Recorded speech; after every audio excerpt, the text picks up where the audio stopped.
پوچھا گیا یا رسول اللہ صلی اللہ علیہ وسلم مرد پر سب سے زیادہ حق کس کا ہے؟ فرمایا اس کی اماں کا.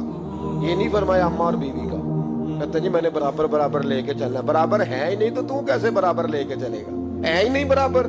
بیوی اور ماں برابر نہیں برابر لے کے چلا جا سکتا. مصطفیٰ کریم نے فرمایا مرد پر سب سے زیادہ حق اس کی ماں کا. تو یا رسول اللہ عورت پر؟ فرمایا اس کے خامد کا. اس کے لیے خانہ کعبہ تو ہے اور تیرے لیے خانہ کعبہ تیری ماں ہے. اب یہاں ماحول یہ بن گیا کہ برابر. پہلے 2 4 5 دفعہ بیوی سے چگلیاں سن لیتے ہیں اماں کی. بلکہ کئی تو اتنے بیوقوف ہیں سپورٹر بھی ہوتے ہیں ماں باپ کی غیبتوں میں.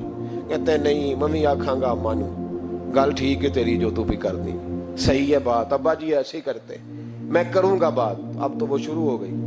اب تو کہے گا دروازہ بند ہو تو یہ دروازہ بند ہو سکتا؟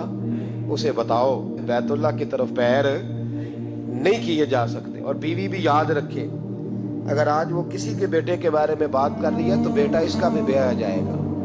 زیادہ لمبا فرق نہیں پڑتا, 20 22 سالوں کا پڑتا ہے. فوری طور پہ بدلہ مل جاتا ہے. یاد رکھے اگر تو زندگی کے اندر صحیح رہے گی تو تیرے لیے بھی وقت صحیح آئے گا, اور اگر تو بری رہے گی تو پھر تیرے حق میں بھی رویے سخت ہی آئیں گے.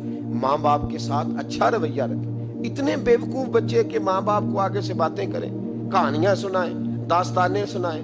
عجیب تماشا ہے نا کہ ابا جی بیچارے سرکاری اسپتال میں ایڑیاں رگڑ کے چلے گئے, اور جب ان کا انتقال ہو گیا اب 5 بیٹے کٹھے ہو گئے. کہنے لگے برادری کو منہ بھی دکھانا ہے تو چنے والے چاول نہیں پکانے ختم شریف میں, کوئی بوٹیاں ڈال لو. لوگ کیا کہیں گے؟